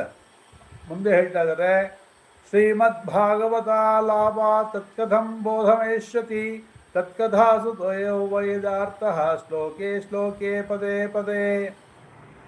ಭಾಗವತದಿಂದ ಅವರು ಪುನಃ ಎಚ್ಚರವನ್ನು ಹೊಂದ್ತಾರೆ. ಹೇಗೆ ಎಚ್ಚರಗೊಳ್ತಾರೆ ಅಂತಂದರೆ, ಆ ಪ್ರತಿಯೊಂದು ಶ್ಲೋಕ ಮತ್ತು ಪದಗಳಲ್ಲಿ ವೇದಗಳ ಸಾರಾಂಶವೇ ಇದೆ ಅಂತ ಹೇಳ್ತಾ ಇದ್ದಾರೆ. ಹೇಗೆ ಮನುಷ್ಯ ಅನಾರೋಗ್ಯವನ್ನು ಹೊಂದಿದ್ದಾಗ ಅವನಿಗೆ ಬರೀ ಲಿಕ್ವಿಡ್ ಫುಡ್ ಕೊಡ್ತಾರೆ, ಸಾಫ್ಟ್ ಫುಡ್ ಕೊಡ್ತಾರೆ. ಹಾಗೆ ಇವರು ಅನಾರೋಗ್ಯವನ್ನು ಹೊಂದಿದ್ದಾರೆ. ಅಂದರೆ ಇವರನ್ನ ಈ ಒಂದು ಕಲಿ ದೋಷದಿಂದ ಅವರನ್ನು ಯಾರನ್ನು ಪುರಸ್ಕರಿಸದೇ ಇರೋದ್ರಿಂದ ಅವರು ಬಹಳ ನಿಶ್ಶಕ್ತರಾಗಿದ್ದಾರೆ. ನಿಶ್ಶಕ್ತರಾಗಿದ್ದಾಗ ಅವ್ರಿಗೇನು ಕೊಡಬೇಕು? ಲಿಕ್ವಿಡ್ಡೇ ಕೊಡಬೇಕು ಅಲ್ವಾ? ಹಾಗಾಗಿ ವೇದದ ಸಾರ, ವೇದಾಂತದ ಸಾರ ಎಲ್ಲವೂ ಈ ಗೀತೆ ಅಥವಾ ಭಾಗವತದಲ್ಲಿ ಇರೋದ್ರಿಂದ ಈ ಭಾಗವತವನ್ನು ಕೇಳಿಸ್ಬೇಕು ಅಂತ ಹೇಳ್ತಾ ಇದ್ದಾರೆ. ಗಂಟ್ಲಲ್ಲಿ ನೀರು ಎಳೆದಿದ್ದವನಿಗೆ ಕಡುಬನ್ನು ತುರ್ಕಿದ್ರಂತೆ, ಆ ಥರ ಆಗ್ಬಿಡುತ್ತೆ. ಯಾವಾಗ ಅವನು ಫುಲ್ಲು ನಿತ್ರಾಣನಾಗಿದ್ದಾನೆ, ಅವನಿಗೆ ಹೋಗಿ ನಾನು ವೇದಾಂತ ಹೇಳ್ತೀನಿ, ಭಗವದ್ಗೀತೆ ಹೇಳ್ತೀನಿ ಅಂದರೆ ಅವ್ನಿಗೆ ಅರ್ಥ ಆಗಲ್ಲ. ಯಾವುದು ಸಾರವಾಗಿದೆಯೋ, ರಸವತ್ತಾಗಿದೆಯೋ, ಎಲ್ಲವೂ ರಸವತ್ತಾಗಿದೆ, ಆದರೆ ಆ ರಸವನ್ನು ಗ್ರಹಿಸೋ ರಸಿಕತೆ ನಮ್ಮಲ್ಲಿರಬೇಕು. ಅರಸಿಕರಿಗೆ ನೀವೇನು ಮುಂದೆ ಇಟ್ಟರೂ ಉಪಯೋಗ ಇಲ್ಲ, ರಸಿಕರಿಗಾದರೆ ಬಹಳ ಆಸ್ವಾದಿಸ್ತಾರೆ. ಅಂದರೆ ಆ ವಿಚಾರದಲ್ಲಿ ಅವರಿಗೆ ಶ್ರದ್ಧೆ ಇರಬೇಕು. ಅದನ್ನು ಇಲ್ಲಿ ಹೇಳ್ತಾ ಇದ್ದಾರೆ. ಅಂದರೆ ಈ ಭಾಗವತದ ಮಹಿಮೆಯನ್ನು ಮತ್ತೆ ಇಲ್ಲಿ ಪದೇ ಪದೇ ಮಧ್ಯೆ ಮಧ್ಯೆ ಬರ್ತಾನೆ ಇದೆ. ಇದನ್ನು ಕೊಟ್ಟಾಗ ಅವರಿಗೆ ಎಚ್ಚರ ಆಗತ್ತೆ ಅಂಥೇಳಿ ಸನತ್ ಕುಮಾರರು ಹೇಳ್ತಾ ಇದ್ದಾರೆ. ಮುಂದೆ ಹೀಗೆ ಹೇಳ್ತಾ ಇದ್ದಾರೆ, ಛಿಂದಂತ ಸಂಶಯಕ್ಕೇನಂ ಭವಂತೋ ಮೋಘ ದರ್ಶನಾ ವಿಲಂಬೋ ನಾತ್ರ ಕರ್ತವ್ಯ ಶರಣಾಗತ ವತ್ಸಲಾಹ. ನೀವು ಅಂದರೆ ನಾರದರನ್ನ ಕುರಿತು ಹೇಳ್ತಾ ಇದ್ದಾರೆ, ನೀವು ಶರಣಾಗತ ವತ್ಸಲರಾಗಿದ್ದೀರಾ, ನಿಮ್ಮ ದರ್ಶನ ಎಂದಿಗೂ ವ್ಯರ್ಥ ಆಗೋದಿಲ್ಲ. ಹಾಗಾಗಿ ನಾರದರು ಹೇಳ್ತಾ ಇದ್ದಾರೆ, ನನ್ನ ಈ ಸಂದೇಹವನ್ನು ಕಳಿಬೇಕು ಅಂಥೇಳಿ ಪುನಃ ಮತ್ತೆ ಪ್ರಾರ್ಥನೆಯನ್ನು ನಾರದರು ಮಾಡ್ತಾ ಇದ್ದಾರೆ ಸನಕಾದಿಗಳಿಗೆ. ಅವಾಗ ಸನಕಾದಿಗಳು ರೀತಿ ಉತ್ತರವನ್ನು ಕೊಡೋಕ್ಕೆ ಹೊರಟಿದ್ದಾರೆ. ಕುಮಾರವೂಚುಹು ವೇದೋಪನಿಷದಾಂ ಸಾರಜ್ಞಾತ ಭಾಗವತಿ ಕಥಾ ಅತ್ಯುತ್ತಮಾ ತತೋ ಭಾತಿ ಪೃಥಗ್ಭೂತ ಫಲಾಕೃತಿ.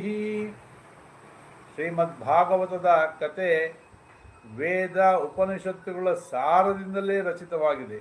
ಹಾಗಾಗಿ ಅವುಗಳಿಂದ ಬೇರೆಯಾಗಿದ್ದರ ಫಲಸ್ವರೂಪದಿಂದ ಕಾರಣ ತುಂಬ ಉತ್ತಮವೆಂದು ತಿಳಿದು ಬರುತ್ತೆ. ಅಂದರೆ ವೇದಾಂತ, ಭಗವದ್ಗೀತೆ ಇತ್ಯಾದಿ ಏನೇನಿದೆ ಅದು ಎಲ್ಲದರ ಸಾರ ಇದರಲ್ಲೇ ಇದೆ ಅಂತ ಹೇಳಿ. ಹೇಗೆ ಮನುಷ್ಯನಿಗೆ ತಿಂದಂಥ ಆಹಾರದ ಸಾರ ದೇಹಕ್ಕೆ ಹಿಡಿಬೇಕು, ಆ ಸಾರ ಹಿಡಿದ್ರೆ ಮಾತ್ರ ದೇಹ ದಷ್ಟಪುಷ್ಟವಾಗತ್ತೆ.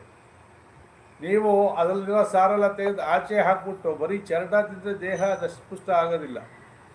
ಹಾಗೆ ಆ ಸಾರ ಅನ್ನೋದು ಇದರಲ್ಲಿದೆ. ಯಾವ ಗಟ್ಟಿಯಾಗಿದ್ದಾಗ ಮನುಷ್ಯ ನಾರ್ಮಲ್ ಇದ್ದಾಗ ಅವನಿಗೆ ವೇದಾಂಗ ವೇದಾಂತಗಳು ಎಲ್ಲವೂ ಗೊತ್ತಾಗುತ್ತೆ. ವೇದಕ್ಕೆ ಅಂಗಗಳು ಇದೆ, ವೇದಾಂಗ, ವೇದದ ಅಂತಭಾಗ ಉಪನಿಷತ್ತುಗಳು ಎಲ್ಲನೂ ಅವನು ತಿಳ್ಕೊಳ್ತಾ ಶಕ್ತಿ ಇರುತ್ತೆ. ಈಗ ಇದನ್ನೇ ಅವ್ರಿಗೆ ರಸವತ್ತಾಗಿರ್ತಕ್ಕಂತಹ ಎಲ್ಲ ವೇದಾಂಗದ ರಸ ಆಗಿರ್ತಕ್ಕಂತಹ ಈ ಭಾಗವತವೇ ಅವ್ರಿಗೆ ಕೆಲಸ ಮಾಡೋದು ಅಂಥೇಳಿ ಹೇಳ್ತಾ ಇದ್ದಾರೆ. ಆಮೂಲಾಗ್ರಂ ರಸಧಿಷ್ಠಾನ್ನಾಸ್ತೇನ ಸ್ವಾದ್ಯತೆ ಯಥಾ ಸ ಭೂಯಃ ಸಂಪೃತಗ್ಭೂತಃ ಫಲೇ ವಿಶ್ವಮನೋಹರಃ. ಮರದ ರಸ ಮರದ ಬೇರಿನಿಂದ ಹಿಡಿದು ಮರದ ತುದಿಯವರೆಗೆ ಕೆಳಗಡೆಯಿಂದ ಮೇಲ್ಗಡೆವರೆಗೂ ಅದಕ್ಕೆ ರಸ ಇರುತ್ತೆ. ರಸ ಅಂತಂದರೆ ಸತ್ವ ಇರುತ್ತೆ ಅಲ್ವಾ? ನೀವು ಬೇವಿನ ಕಡ್ಡಿ ಕಡಿದ್ರೂ ಕಹಿ, ಎಲೆ ಕಡಿದ್ರೂ ಕಹಿ, ಬೇರಲ್ಲಿ ಕಡಿದ್ರೂ ಕಹಿ, ಎಲ್ಲ ಕಡೆ ಕಹಿ ಅಲ್ವಾ? ಆದರೆ ಅದರ ಫಲ ಎಲ್ಲಿ ಬಿಡುತ್ತೆ? ಮಾವಿನ ಹಣ್ಣು ಬಿಟ್ಟಾಗ ನೀವು ಮಾವಿನ ಎಲೆ ತಿನ್ನೋಕ್ಕೆ ಆಗಲ್ಲ, ಒಗರು. ಮಾವಿನ ತೊಗಟೆ ತಿನ್ನೋಕ್ಕಾಗತ್ತಾ? ಆಗಲ್ಲ. ಆದರೆ ಮಾವಿನ ಹಣ್ಣು ತಿನ್ಬೋದು, ಯಾಕೆಂದರೆ ಸಿಹಿ ಇರುತ್ತೆ, ರುಚಿ ಇರುತ್ತೆ. ಆ ಮಾವಿನ ಹಣ್ಣು ಕೊಟ್ಟರು ಕೂಡ ನಿಮಗೆ ಅದು ವಾಟೆ ತೆಗಿಬೇಕು, ಸಿಪ್ಪೆ ತೆಗಿಬೇಕು, ಇತ್ಯಾದಿ ಕೆಲಸಗಳು. ಆ ತುದಿ ಒಂಚೂರು ತೊಗಟೆ ಇರುತ್ತೆ, ಅದನ್ನು ತೆಗಿಬೇಕು ತೊಟ್ಟು. ಆದರೆ ಮಾವಿನ ಹಣ್ಣಿನ ರಸನೇ ಮಾಡಿಕೊಟ್ಬಿಟ್ರೆ ನಿಮಗೇನೂ ಇಲ್ಲ, ನಿರಾಯಾಸವಾಗಿ ಕುಡಿಬೋದಲ್ಲ. ಆ ರೀತಿಯಾಗಿ ಈ ಭಾಗವತ ಅಂತಕ್ಕಂಥದ್ದು ಇದೆ. ಇವು ಆಮೂಲಾಗ್ರಂ ರಸಸ್ಥಿಷ್ಟಾಂತೆ ನ ಸ್ವಾದ್ಯತೆ ಯಥಾ. ಇಡೀ ಆ ಮಾವಿನ ಹಣ್ಣು ಅಂತಂದರೆ ಆ ಬೇರಿಂದ ಹಿಡಿದು ಆ ಮಾವಿನ ಮರದಲ್ಲಿರ್ತಕ್ಕಂತಹ ರಸವನ್ನೆಲ್ಲ ಹೀರಿ ಹಣ್ಣಿನ ರೂಪದಲ್ಲಿ ಇರುತ್ತೆ ಅಲ್ವಾ. ಬೇರೆ ಕಡೆಯಲ್ಲಿಂದನೋ ಬರಲ್ವಲ್ಲ, ಈ ಮರದಲ್ಲಿರ್ತಕ್ಕಂತಹ ಇದೇ ಬರಬೇಕಲ್ಲ, ಅಂಶಗಳೇ ಬರಬೇಕಲ್ಲ. ಹೇಗೆ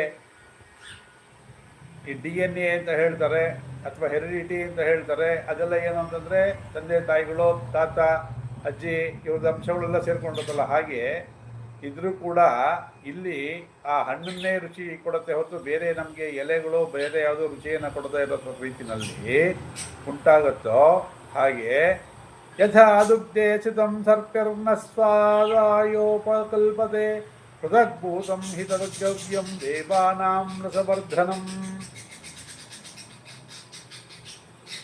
ಯಥಾ ದುಗ್ಧೇ ಸ್ಥಿತಂ ಸರ್ಪಿ ನ ಸ್ವಾದಯೋ ಉಪಕಲ್ಪತೆ ಪೃಥಗ್ಭೂತಂ ಹಿ ತದ್ಗವ್ಯಂ ದೇವಾನಾಂ ರಸವರ್ಧನಂ.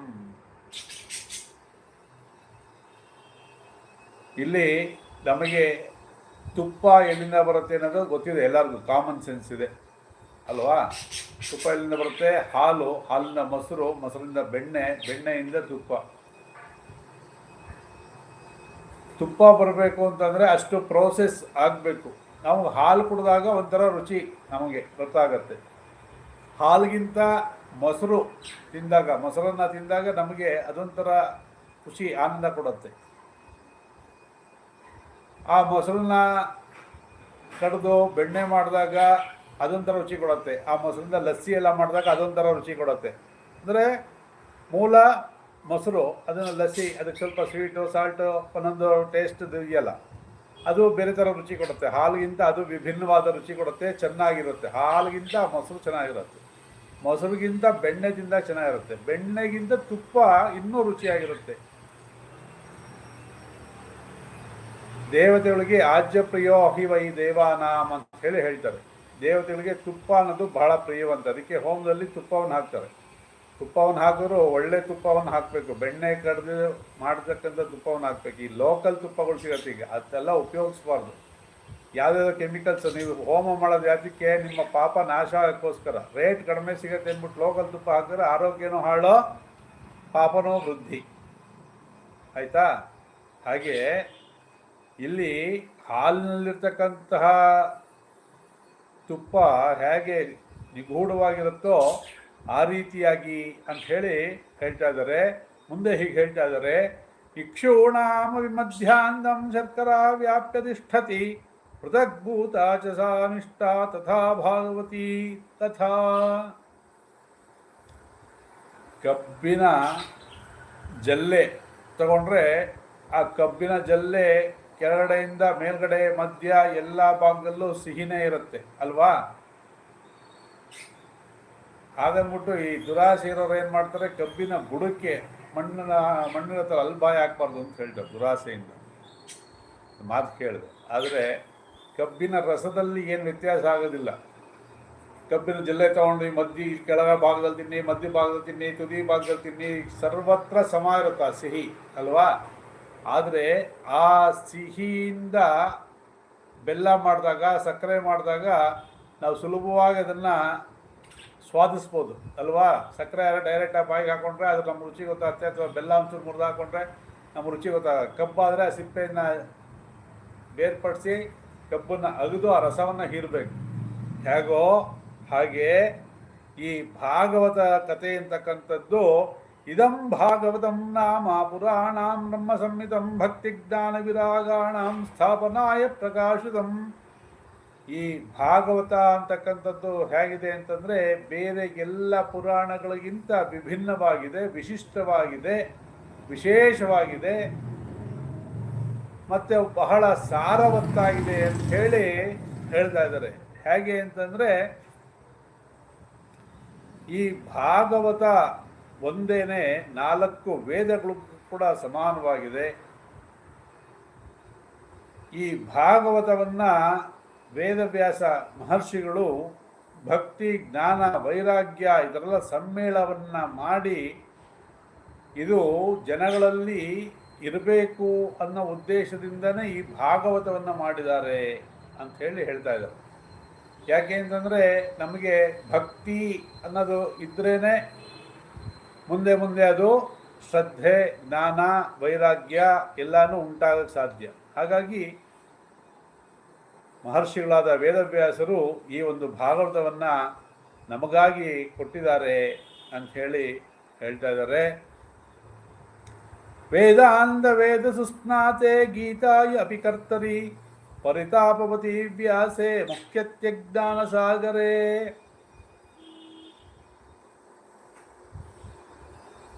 ವೇದಾಂತದ ಪಾರಂಗತರು ಗೀತೆಯನ್ನು ರಚಿಸಿದರೂ ಕೂಡ ವೇದವ್ಯಾಸರಿಗೆ ಸಮಾಧಾನವಾಗಿರುವಂತೆ ಖಿನ್ನ ಮನಸ್ಕರಾಗಿ ಕೂತಿದ್ರಂತೆ.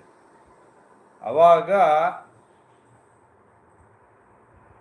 ನಾರದ ಮಹರ್ಷಿಗಳೇ ಬಂದು ಹೇಳಿದರಂತೆ, ಭಾಗವತದ ಚತುಶ್ಲೋಕಿಯಿಂದ ಆರಂಭದಲ್ಲಿದೆ, ಆ ಚತುಶ್ಲೋಕಿಯನ್ನು ನೀವು ಪೂಜ್ಯರಾದ ವೇದವ್ಯಾಸ ಮಹರ್ಷಿಗಳಿಗೆ ಹೇಳಿದ್ರಿ, ಅದನ್ನು ಕೇಳುತ್ತಲೇ ಅವರ ಚಿಂತೆಗಳೆಲ್ಲ ದೂರ ಆಯಿತು ಅಂಥೇಳಿ. ನೋಡಿ ಹೇಗೆ ನಮಗೆ ಎಲ್ಲ ವಿಚಾರ ಗೊತ್ತಿರುತ್ತೆ, ಚೆನ್ನಾಗಿ ತಿಳ್ಕೊಂಡಿರ್ತೀವಿ, ಆದರೂ ಕೂಡ ಏನಾಗುತ್ತೆ ನಮಗೆ ಒಂದೊಂದ್ಸತಿ ಮೌಢ್ಯ ಬಂದ್ಬಿಡುತ್ತೆ. ಮೌಢ್ಯ ಅಂತಂದರೆ ಮೈಂಡ್ ಬ್ಲ್ಯಾಂಕ್ ಆಯಿತು ಅಥವಾ ಮೈಂಡ್ ಬ್ಲ್ಯಾಕ್ ಆಯಿತು ಅಂತ ಹೇಳ್ತಾರಲ್ಲ, ಆ ರೀತಿಯಾಗಿ ಆಗುತ್ತೆ. ಕೆಲವು ಸತಿ ಅದು ಫ್ಲ್ಯಾಶ್ ಆಗಲ್ಲ. ಆ ಥರ ಆದ ನಾವೇನು ತಲೆ ಕೆಡಿಸ್ಕೊಳ್ಬೇಕಾಗಿಲ್ಲ. ಸ್ವಲ್ಪ ಸಮಾಧಾನವಾಗಿ ಕೂತ್ಕೊಂಡು ಚಿಂತನೆ ಮಾಡಿದಾಗ ಅಥವಾ ಯಾರು ಆಪ್ತರ ಹತ್ರ ವಿಚಾರ ಮಾಡಿದಾಗ ನಮಗೆ ವಿಚಾರ ಗೊತ್ತಾಗುತ್ತೆ, ಸಮಸ್ಯೆ ಪರಿಹಾರ ಆಗುತ್ತೆ. ಅದನ್ನು ನಾವು ಇಲ್ಲಿ ಗಮನ ಇಟ್ಟು ಕೇಳಿಸ್ಕೊಂಡು ಗಮನ ಇಟ್ಟು ಮನಸ್ಸಿನಲ್ಲಿ ಇಟ್ಕೊಳ್ಬೇಕು. ಏನಪ್ಪ ಏನೋ ಆಗೋಯ್ತು ಅಂತಕ್ಕಂಥ ಈಗಿನ ಯುವಕರು ಮಾಡ್ಕೊಳ್ತಾ ಇದ್ದಾರಲ್ಲ ಆತ್ಮಹತ್ಯಾದಿಗಳು, ಯಾಕೆ ಕಾರಣ ಅಂದರೆ ಅವ್ರಿಗೆ ಒಂದು ಸ್ವಲ್ಪ ವ್ಯತ್ಯಾಸ ಆದರೂ ತಡ್ಕೊಳ್ಳೋ ತಾಕತ್ತಿಲ್ಲ. ಯಾತಕ್ಕೆ ನಾನು ಯಾವಾಗಲೂ ಹೇಳ್ತಾ ಇರ್ತೀನಿ, ಯುವಕರು ಬರಬೇಕು, ಯುವಕರು ಇದನ್ನು ಕೇಳಬೇಕು, ಗಂಡಸರು ಕೇಳಬೇಕು ಅಂತಂದರೆ ಇದೆಲ್ಲ ವಿಚಾರಗಳು ಗೊತ್ತಿದ್ದಾಗ ಹೌದಲ್ವಾ, ಸ್ವಲ್ಪ ಯೋಚನೆ ಮಾಡ್ಬೋದಲ್ವಾ, ನನಗೆ ಯಾರೋ ಸಹಾಯ ಮಾಡ್ಬೋದಲ್ವಾ, ಅಥವಾ ನಾನು ಈ ರೀತಿ ಪ್ರಯತ್ನ ಪಟ್ಟು ಈ ಸಮಸ್ಯೆ ಪರಿಹರಿಸ್ಕೊಳ್ಬೋದಲ್ವಾ ಅಂತ ಯೋಚನೆ ಮಾಡೋದಕ್ಕೆ ಅವರಲ್ಲಿ ಒಂದು ವಿಲ್ ಪವರ್ ಇರುತ್ತೆ. ವಿಲ್ ಪವರ್ ಇಲ್ಲ ಅಂತಂದರೆ ಜೀವನ ಮಾಡೋದು ಹೇಗೆ? ಸಮಸ್ಯೆಗಳು ಬರ್ತಾ ಇರುತ್ತೆ, ಅದಕ್ಕೆ ತಕ್ಕನಾದ ಪರಿಹಾರನ ಹುಡುಕೊಳ್ತಾ ಇರಬೇಕು. ಬೇಜಾರಾಗತ್ತೆ, ಎಲ್ಲ ಇರುತ್ತೆ, ಆದರೆ ಅದಕ್ಕೆ ಪರಿಹಾರನ ಹುಡುಕೊಂಡು ಸಮಸ್ಯೆ ಪರಿಹರಿಸ್ಕೊಂಡು ಮುಂದೆ ಹೋಗಲೇಬೇಕು. ಜೀವನ ಲೌಕಿಕದಲ್ಲಿ ಮಾತಾಡಿದಾಗ, ಪಾರಮಾರ್ಥಿಕವಾಗಿ ಮಾತಾಡಿದಾಗ ನಾವು ಹುಟ್ಟಿರೋದು ಪರಮ ಸುಖವಾದಂತಹ ಜ್ಞಾನವನ್ನು ಪಡ್ಕೊಳ್ಳೋದಕ್ಕೆ. ಮತ್ತು ಜನ್ಮಗಳಿಂದ ತಪ್ಪಿಸ್ಕೊಳ್ಬೇಕು ಅಂದ್ರೂ ಜ್ಞಾನನೇ ಪ್ರಧಾನ. ಹಾಗಾಗಿ ಲೌಕಿಕ ಸುಖವನ್ನು ಅನುಭವಿಸ್ತಾ ಪಾರಮಾರ್ಥಿಕದ ಕಡೆಗೆ ಹೋಗಬೇಕು. ಮತ್ತು ನಾವು ಯಾವಾಗಲೂ ಧೈರ್ಯವನ್ನು ಹೊಂದಬೇಕು, ವಿಶ್ವಾಸವನ್ನು ಕಳ್ಕೊಳ್ಬಾರ್ದು ಅನ್ನೋದಕ್ಕೋಸ್ಕರವಾಗೇ ಈ ಪುರಾಣ, ಪುಣ್ಯಕಥೆ, ಭಗವದ್ಗೀತೆ ಇತ್ಯಾದಿಗಳನ್ನ ಮಾಡೋದು. ಹಾಗಾಗಿ ಹೆಣ್ಮಕ್ಳಾಗಲಿ ಗಂಡ್ಮಕ್ಳಾಗಲಿ ಬಲವಂತವಾಗಾದರೂ ಒಂದು ಸ್ವಲ್ಪನಾದರೂ ಒಂದು 5 ನಿಮಿಷನಾದರೂ ವಿಚಾರ ತಿಳಿಸ್ಬೇಕು. ಬರೀ ಒಂದು 5 ನಿಮಿಷ 2 ನಿಮಿಷ ತಿಳಿಸಿದಾಗ ಸ್ವಲ್ಪ ಎಲ್ಲ ಅವ್ರಿಗೆ ಇಂಟ್ರೆಸ್ಟ್ ಬರುತ್ತೆ. ಬಲವಂತವಾಗಿ 1 ಅವರ್ ಕೂರ್ಸೋಕ್ಕಾಗಲ್ಲ, ಹೌದು ಗೊತ್ತಿದೆ. ಸ್ವಲ್ಪನೇ ಇಂಜೆಕ್ಟ್ ಮಾಡ್ತಾ ಇರಬೇಕು. ಒಂದು ವಿಷಕನ್ಯೆ ಏನು ಮಾಡಬೇಕಾದ್ರೆ ಅವಳಿಗೆ ಒಂದೊಂದೇ ಡ್ರಾಪ್ ಕೊಟ್ಟು ಅವಳನ್ನ ವಿಷಕನ್ಯೆ ಮಾಡೋರಂತೆ. ಆಮೇಲೆ ಹಾವು ಇವಳನ್ನು ಕಡಿದ್ರೆ ಹಾವೇ ಸಾಯ್ತಾ ಇತ್ತಂತೆ, ಇವಳು ಸಾಯ್ತಿರಲಿಲ್ಲ. ಹಾಗೆ ಅದೊಂದು ಉದಾಹರಣೆ ಕೊಟ್ಟೆ. ಹಾಗೆ ಸ್ವಲ್ಪ ಇದರಲ್ಲಿ ರುಚಿ ಹತ್ತಿಸ್ತಾ ಇದ್ರೆ ಹೇಗೆ ಮಕ್ಕಳಿಗೆ ಒಂಚೂರು ಜೇನುತುಪ್ಪ ಇಟ್ಟರೆ ಅವು ಬಾಯಿ ಚಪ್ಪರಿಸ್ತಾ ಇಲ್ಲ, ಚಲೋ ಅಂತಿರ್ತಾವೆ, ಚಕ್ಕಂತ ಔಷಧಿ ಹಾಕ್ಬಿಡ್ತಾರೆ. ಅದಕ್ಕೆ ಮಧು ಔಷಧಿ ನ್ಯಾಯ ಅಂತ ಹೇಳ್ತಾರೆ. ಹಾಗೆ ಯುವಕರಿಗೆ ಒಂದು ಸ್ವಲ್ಪ ಅದರಲ್ಲಿ ಆಸಕ್ತಿ ಬರೋದಕ್ಕೆ ಏನಾದರೂ ಸಣ್ಣ ಪುಟ್ಟ ಕಥೆಗಳು ನೀವು ಕೇಳಿರ್ತೀರಲ್ಲ, ಅದನ್ನು ನಿಮ್ಮದೇ ಆದಂತಹ ಶೈಲಿಯಲ್ಲಿ ಹೇಳಿ ಅಥವಾ ಕೇಳಿಸಿ ಏನಾದರೂ ಮಾಡ್ತಾ ಅವ್ರಿಗೆ ಮಧು ಔಷಧಿ ನ್ಯಾಯದಲ್ಲಿ ರೀತಿಯಲ್ಲಿ ಅವ್ರಿಗೆ ಇಚ್ಛೆ ಬರ್ತಾರ ಮಾಡಬೇಕು. ಮಾಡ್ತಾ ಅವರು ಕೂಡ ಇನ್ವಾಲ್ವ್ ಆಗ್ತಾರೆ ಇವತ್ತಲ್ಲ ನಾಳೆ. ಮುಂದೆ ಹೇಳ್ತಾ ಇದ್ದಾರೆ, ತತ್ರ ದೇ ವಿಸ್ಮಯಕ್ಕೇನಾಗದ ಪ್ರಶ್ನಕರೋ ಭವಾನ್ ಶ್ರೀಮದ್ ಭಾಗವತಂ ಶ್ರಾವ್ಯಂ ಶೋಕ ದುಃಖ ವಿನಾಶನಂ.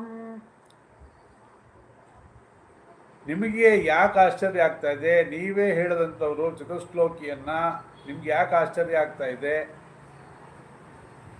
ಈ ಭಾಗವತವನ್ನು ಚತುಶ್ಲೋಕಿಯನ್ನು ಕೇಳಿದ ವ್ಯಾಸರಿಗೆ ದುಃಖ ಶೋಕ ನಾಶ ಆಯಿತು ಅಂತಂದ ಮೇಲೆ ಈ ಭಾಗವತ ಪುರಾಣವನ್ನು ಜ್ಞಾನ ವೈರಾಗ್ಯರಿಗೆ ಹೇಳಿದ ಮೇಲೆ ಅವರು ಪುನಃ ಸ್ವಸ್ಥರಾಗೋದ್ರಲ್ಲಿ ಯಾವುದೇ ಸಂದೇಹ ಇಲ್ಲ ಅಂಥೇಳಿ ಸನಕಾದಿಗಳು ನಾರದ ಮಹರ್ಷಿಗಳಿಗೆ ಹೇಳ್ತಾ ಇದ್ದಾರೆ. ಮುಂದೆ ಹೇಳ್ತಾ ಇದ್ದಾರೆ, ಏಕಭಾಗೇ ಋಷಿಗಣಸ್ತದಾ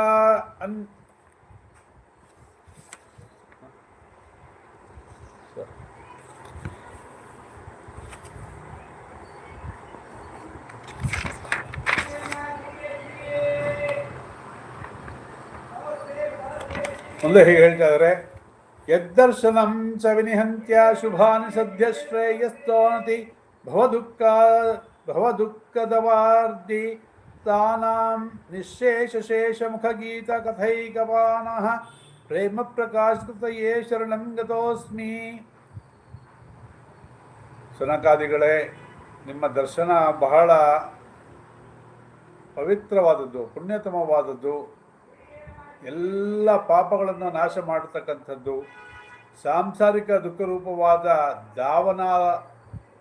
ದಾವನಾಲ ಅಂದರೆ ಅಗ್ನಿ, ಅದೊಂದು ದಾವನಾಲ ಅಗ್ನಿ ಅಂತ ಹೇಳಿ, ಆ ಅಗ್ನಿಯನ್ನು ನಾಶ ಮಾಡುತ್ತೆ.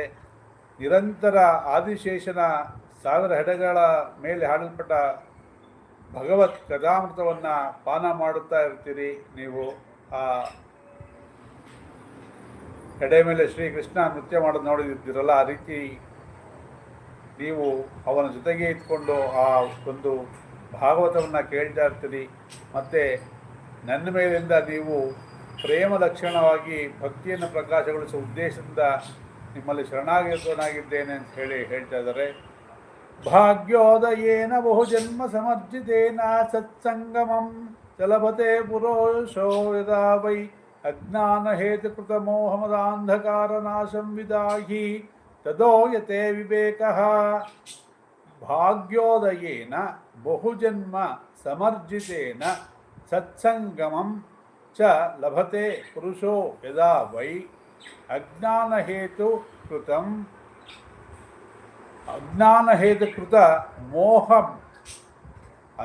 ಮೋಹ ಮದ ಅಂಧಕಾರ ನಾಶಂ ವಿಧಾಯ ಹಿ ತದಾ ಉದಯತೆ ವಿವೇಕಃ. ಅನೇಕ ಜನ್ಮಗಳಿಂದ ಉಂಟಾಗಿದ್ದಂಥ ಸಂಚಿತ ಪಾಪಗಳಿದೆಯಲ್ಲ, ಆ ಸಂಚಿತ ಪಾಪ ಏನಾಗತ್ತೆ, ಪುಣ್ಯ ಪುಂಜದ ಉದಯ ಆದಾಗ, ಅಂದರೆ ನಾವು ಅನೇಕ ಕರ್ಮಗಳನ್ನು ಮಾಡಿದ್ವಿ, ಆ ಕರ್ಮಗಳೆಲ್ಲ ಏನಾಗಿದೆ, ಸಂಚಿತ ಆಗುತ್ತೆ. ಪ್ರಾರಬ್ಧನೇನು ಮಾಡೋಕ್ಕಲ್ಲ, ಸಂಚಿತ ಕರ್ಮಗಳು ಈ ಪುಂಜದ ರೀತಿಯಲ್ಲಿ, ಅಂದರೆ ಹೇಗೆ ಒಂದು ಲೈಟ್ ಬಂದಾಗ ನಮಗೆಲ್ಲವೂ ಸರಿಯಾಗಿ ಕಾಣುತ್ತೋ ಹಾಗೆ ನಮ್ಮ ಭಾಗ್ಯೋದಯ ಉಂಟಾದಾಗ ಸಜ್ಜನರ ಸಹವಾಸ ಆಗುತ್ತೆ. ಆ ಸಹವಾಸದಿಂದ ನಮಗೆ ಅಜ್ಞಾನ ಜನಿತವಾಗಿರ್ತಕ್ಕಂತಹ ಅರಿಷಡ್ವರ್ಗಗಳಾದಂತಹ ಕಾಮ, ಕ್ರೋಧ, ಮೋಹ, ಲೋಭ, ಮದ, ಮಾತ್ಸರ್ಯಗಳು ನಾಶ ಆಗಿ ವಿವೇಕ ಉಂಟಾಗತ್ತೆ ಅಂತ ಹೇಳ್ತಾ ಇದ್ದಾರೆ. ಅಂದರೆ ನಮಗೆ ಜ್ಞಾನ ಉಂಟಾಗಬೇಕು ಅಂತಂದರೆ ನಮ್ಮಲ್ಲಿರ್ತಕ್ಕಂಥ ಅರಿಷಡ್ವರ್ಗಗಳು 6 ವೈರಿಗಳು ನಾಶ ಆಗಬೇಕು. ಹೇಗೆ ಲೈಟ್ ಹಾಕಿದ್ರೆ ಮತ್ತೆ ಕತ್ತೋಯ್ತು ಅಂತ ಹೇಳಬೇಕಾಗಿಲ್ಲ, ಬೆಳಕು ಬಂತು ಅಂದರೆ ಕತ್ತಲೆ ಹೋಯಿತು ಅಂತಲೇ ಅರ್ಥ. ಹಾಗೆ ಸಜ್ಜನರ ಸಹವಾಸ ಆಯಿತು ಅಂತಂದರೆ ನಮಗೆ ಜ್ಞಾನ ಉಂಟಾಗೈತು ಅಂತಲೇ ಅರ್ಥ. ಅದನ್ನು ಇಲ್ಲಿ ಹೇಳ್ತಾ ಇದ್ದಾರೆ. ಇದು ಶ್ರೀಮತ್ ಪದ್ಮಪುರಾಣೇ ಉತ್ತರಕಾಂಡೇ ಶ್ರೀಮದ್ಭಾಗವತ ಮಹಾತ್ಮ್ಯಾಂ ಕುಮಾರ ನಾಳ ಸಂವಾದ ನಾಮ ದ್ವಿತೀಯೋಧ್ಯಾಯಃ. ಶ್ರೀಕೃಷ್ಣಾರ್ಪಣಮಸ್ತು. ಯದಕ್ಷರ ಪರದೃಷ್ಟಂ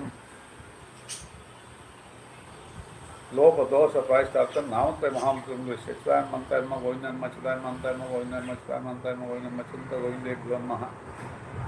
ಕಾಯೇನ ವಾಚ ಮನಸೇಂದ್ರಿಯ ಬುದ್ಧ್ಯಾತ್ಮನಾ ಪ್ರಕೃತೆ ಸ್ವಭಾವಾತ್ ಕರೋಮಿ ಯದ್ ಸಕಲಂ ಶ್ರೀಮನ್ನಾರಾಯಣ ಇತಿ ಸಮರ್ಪಯಾಮಿ. ಶ್ರೀಕೃಷ್ಣಾರ್ಪಣಮಸ್ತು.